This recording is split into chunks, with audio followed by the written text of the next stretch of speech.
Зайнидин Курманов, тарых сабактары 4-чыгарылыш. Идеологиялык күрөш. Эгемендүүлүктүн алгачкы жылдарынан тарта бул жөнүндө сүйлөшүүлөр өзүнөн өзү өчүп калды. Бир учурда СССР коммунизмди куруу идеясын көтөрүп чыккан жана жайылткан күчтүү идеологиялык мамлекет катары бүт дүйнөгө таанылган. Бул идея бүткүл дүйнө жүзүн шыктандырып, анын 3төн бири социализмди кура башташкан. Дагы бири ири идеологиялык мамлекет АКШ, коммунизмге каршы адам укуктары жана демократия идеялар. Советтер Союзу кулаган кийин Америка Кошмо Штаты идеологиялык мамлекет бойдон калып, ал эми Россия Федерациясы дүйнөгө дагы бирден берүүчү идеяны сунуштай алган жок. Евразия биримдигин түзүү анын аракеттеринин бири. Эгемендүүлүктүн алгачкы жылдарында саясий партиялардын курулушу башталганда идеология тууралуу көп айтылган. Мамлекеттик, улуттук, либералдык, демократиялык, социалисттик жана башка идеологиялык партияларды курууну баштаган. Бирок кийин баары токтоп калды.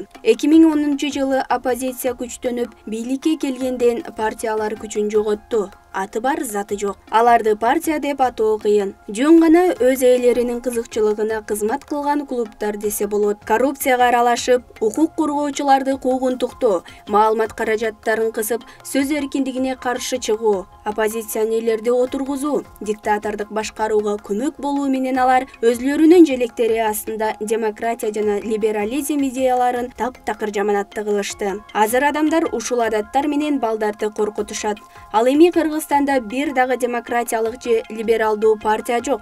Өз учурунда айтылган эркиндик партиясы. Кызыктуу көрүнүш. Эмне үчүн эркиндик жок мамлекетте эркиндик үчүн күрөшкөн партиялар жок? Эгер алар бар болсо, анда алар ЛДПР же КСДП сыяктуу эле маргиналдуубу? Базарды сүйгөн партиялар чөнтөгүн толтурушат, бирок эркиндикке жана демократияга ишенишпейт. Бул биздин жагдайдын өзгөчөлүгү.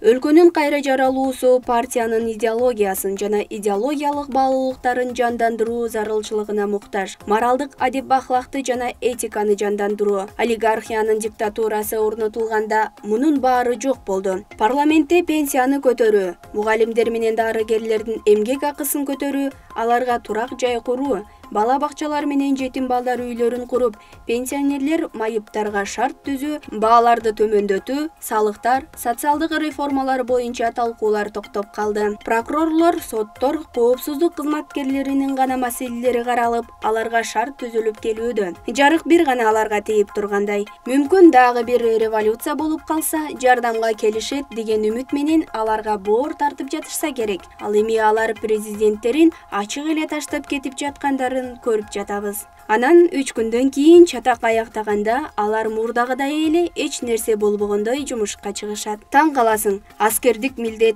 ант жөнүндө эмне айтууга болот? Анда эмнеге алар Конституцияга жана Кыргызстан элине берилгендиги тууралуу ант беришет? Кудай сактасын, согуш болуп кетсе, алар бизди кантип коргойт? Кыргызстанда саясий процесс жүрүп жатат дешет. Бирок ал идеялык күрөшсүз ал кандай процесс? Жөн эле саясат, интрига, жылуу позиция, кресло үчүн соодалашуу. Келечек тууралуу долбоорлор кайда? Эмне үчүн эгемендүүлүктүн 30 жылында Кыргызстандын өзүнүн планы, максаты, аткарыла турган милдеттери жок, ишке ашырууга жооптуу адамдар жок, ишке ашыруу мөөнөттөрү жана буга бюджеттен, тышкы жардамдардан, гранттардан жана башка тармактан карала турган булактар кайда? Ал эми кыргыз эли саясатчылар жашоону качан оңуна салат деп күтүп чарчашты. Бийлик, оппозиция калкка берген убадаларын качан жана кантип аткарат? Кайсы методология, кандай жол, кандай идеология түз жолго түшүүгө жардам берет? Батыш эксперттери бизде эмне болуп жатканын түшүнүшпөйт, баштары маң.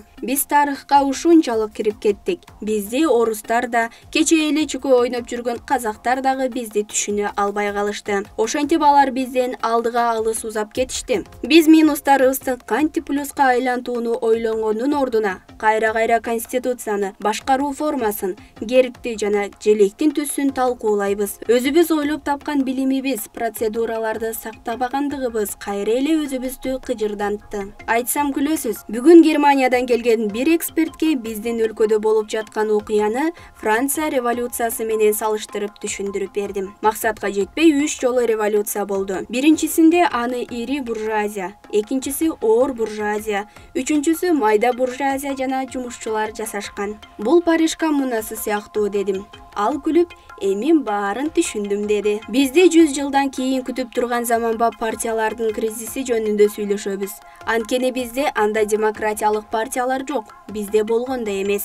Парламентаризм кризиси жөнүндө ар кандай баш айлантма, мааниси жок булдур-чулдур маселелерди айтып жүрөбүз. Бирок жашоо андан жакшырбайт. Бийликтеги партияны социалисттик идеология менен куралдантып, реформаларды жасайлы. Мына ушундай идеология азыр замандын талабы. Анткени базар экономикасын куруу менен бийлик карапайым элди аянычтуу кейипте келе жаткан эгемендүүлүктү таптакыр унутуп койду. Алар либералдар, коммунисттер, улутчулдар атаандашсын. Биз бирге көйгөйдөн чыгуу жолун табабыз. Эгер азыр эсибизге келбесек, анда өлкө ар кандай башаламандык жана революциялык кырдаал күн сүрөт. Руандылыктар 80-жылдардагы коркунучтуу геноцидтен кийин эсине келип, ийгиликтүү өлкөнү куруп жатышат. Алар азыр шумдуктуу нерселерди жасап жатышат. Эл түздөлүп, трайбализм жакшылыкка алып барбасын түшүнүштү. Себеби ошондон улам 1 жылдын ичинде миллионго жакын адам өлтүрүлгөн. Мындайча эсептегенде ар бир 5-адам.